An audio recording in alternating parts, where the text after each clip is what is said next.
Hey tout le monde, bienvenue dans cette nouvelle vidéo. Donc aujourd'hui on va faire des recettes pour faire un brunch.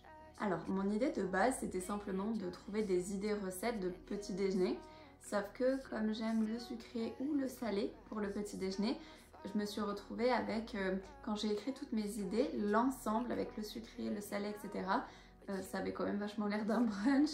Du coup c'est ce que j'ai fait. Je filme cette intro après avoir passé la journée à cuisiner. Ce qui fait qu'il est 17h et il fait déjà nuit, donc bon voilà, encore une fois, il faut que j'achète un éclairage je pense, parce que là, en faisant nuit à 17h, ça va être compliqué de filmer, donc bon, je m'excuse pour la qualité de cette vidéo de nuit, mais le reste des recettes sera bien mieux, donc c'est parti pour ça. On commence par une recette de muffins que j'adore, que j'avais déjà partagée sur Instagram il y a 2 ans, je suis allée voir c'était il y a 2 ans.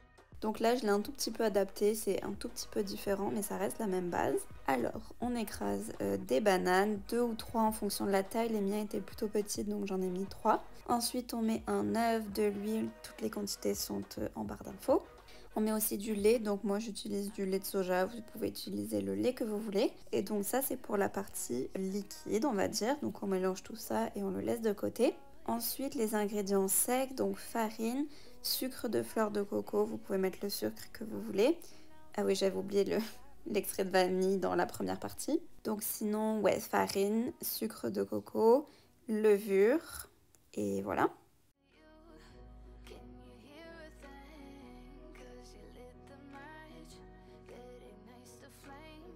On mélange tous les ingrédients secs, auxquels j'ajoute aussi les pépites de chocolat. Donc comme j'en avais pas assez, j'ai mis du chocolat que j'ai coupé en morceaux.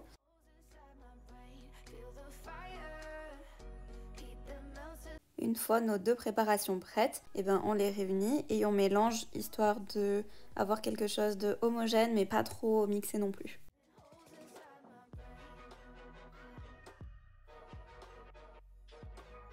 Ensuite, je mets de l'huile au fond des moules pour pas que ça accroche et je mets la pâte dans mon moule avec une cuillère à glace, je trouve ça vachement plus pratique. Donc voilà, et donc ça part au four ensuite pendant à peu près 25 minutes. Donc le four, je l'avais fait préchauffer à 220 degrés et une fois que j'enfourne, je baisse le four à 180 degrés. Et voilà, 25 minutes plus tard, ils sont prêts. Idéalement, il vaudrait mieux attendre qu'ils refroidissent un petit peu avant de les démouler, mais si comme moi, vous pouvez pas attendre, bon, vous voyez, c'est quand même possible, ils se décrochent super bien.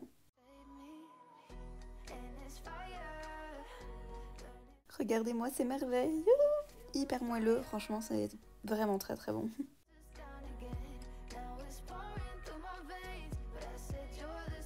Deuxième recette, donc des gaufres à la butternut. J'ai vu beaucoup de recettes de gaufres salées et évidemment je ne pouvais pas faire une vidéo sans utiliser de butternut, donc voilà.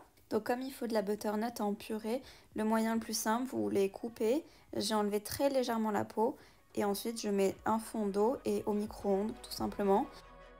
Donc vous voyez, la première fois que je les ai sorties en plantant le couteau, elles se cassaient pas vraiment, donc c'est que c'était pas assez cuit. Donc je l'ai remis une deuxième fois pour que ce soit vraiment bien mou. Et ensuite, j'ai vidé l'eau et je les ai mixées pour avoir la purée dont on avait besoin.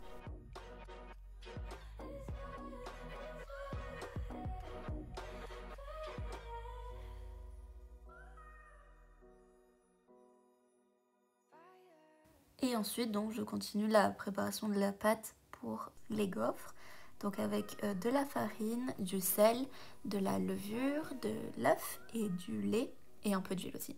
Et de la muscade, très important, j'ai oublié de dire la muscade, mais dans tous les cas, toutes les quantités, les temps de cuisson, tout le détail des recettes sont en barre d'infos, comme d'habitude.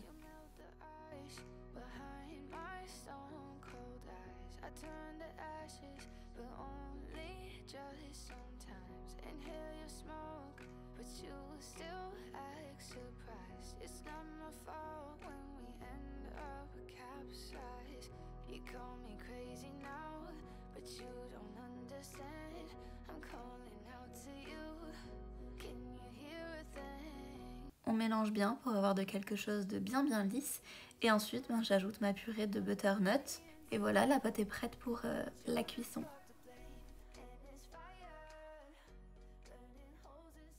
Donc je mets de l'huile sur mes plaques, je le mets juste pour la première, ensuite j'en rajoute pas à chaque fois parce que c'est pas nécessaire.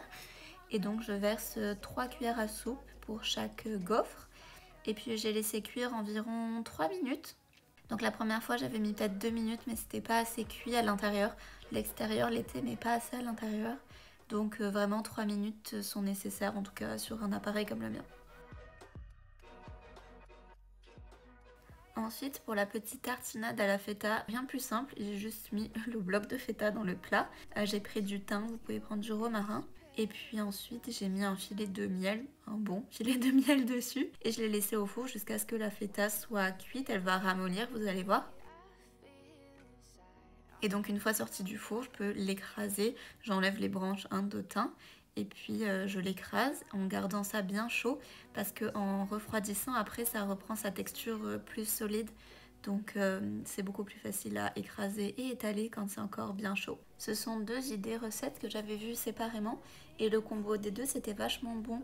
Pour améliorer un petit peu la recette des gaufres, je pense que j'ajouterai un peu plus de sel et un peu plus de muscade pour qu'elles aient un goût un petit peu plus relevé.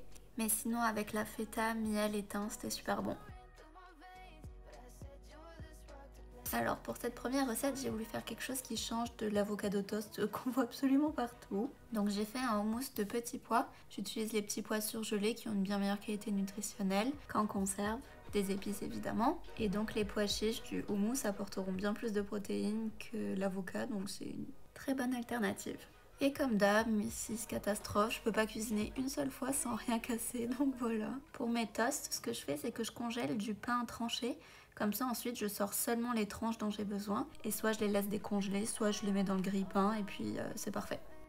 Pour la deuxième, c'est le classique beurre de cacahuète banane que personnellement j'adore. Et puis ensuite, on le verra un petit peu plus tard, je rajoute des crispies de soja au chocolat. Ça rajoute et des protéines et le goût chocolat, donc c'est tout ce qu'on aime.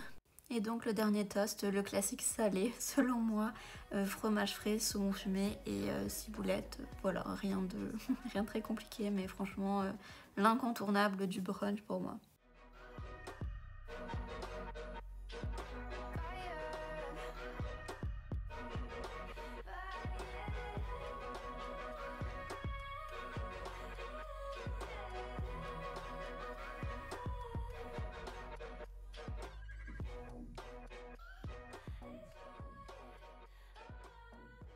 Les fameux crispies de chocolat, je vous mettrai le lien au cas où en barre d'infos.